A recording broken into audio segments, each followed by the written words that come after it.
رانا ثناءاللہ کی ایک بار پھر سے پی ٹی آئی پر سخت الفاظ میں تنقید۔ ان کا کہنا ہے کہ عمران خان اور ان کی پارٹی ملک کو ڈی اسٹیبلائز کرنے کا ایجنڈا لے کر چل رہی ہے۔ سوال یہ ہے، کیا واقعی پی ٹی آئی کا پروٹیسٹ صرف حق کے لیے ہے یا اس کے پیچھے کچھ اور پلان چھپا ہوا ہے؟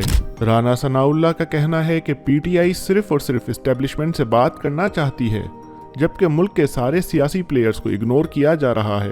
ہر بار جب حکومت نے چارٹر آف اکانومی کے لیے مل بیٹھنے کا کہا، پی ٹی آئی نے یا تو اسے ریجیکٹ کیا یا پھر رخ کسی اور جانب موڑ دیا۔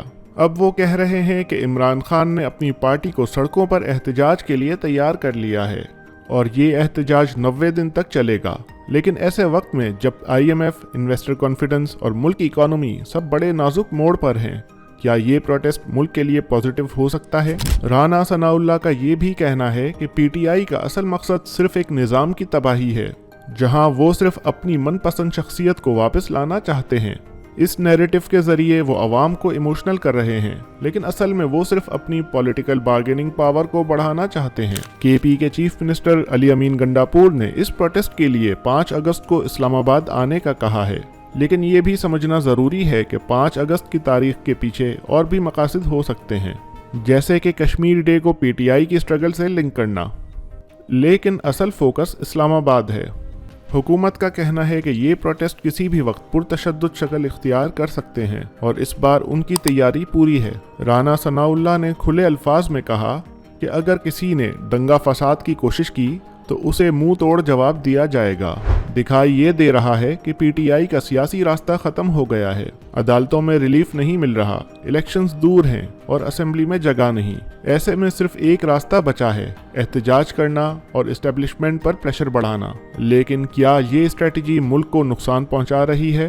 پی ٹی آئی کے سپورٹرز کہتے ہیں کہ احتجاج کرنا ان کا کانسٹیٹیوشنل رائٹ ہے، لیکن جب احتجاج کا مقصد گورننس یا لا ریفارمز کی بجائے صرف ایک لیڈر کے لیے پاور واپس حاصل کرنا ہو، تو کیا ایسا پروٹیسٹ عوامی حق رہتا ہے یا پرسنل ایجنڈا؟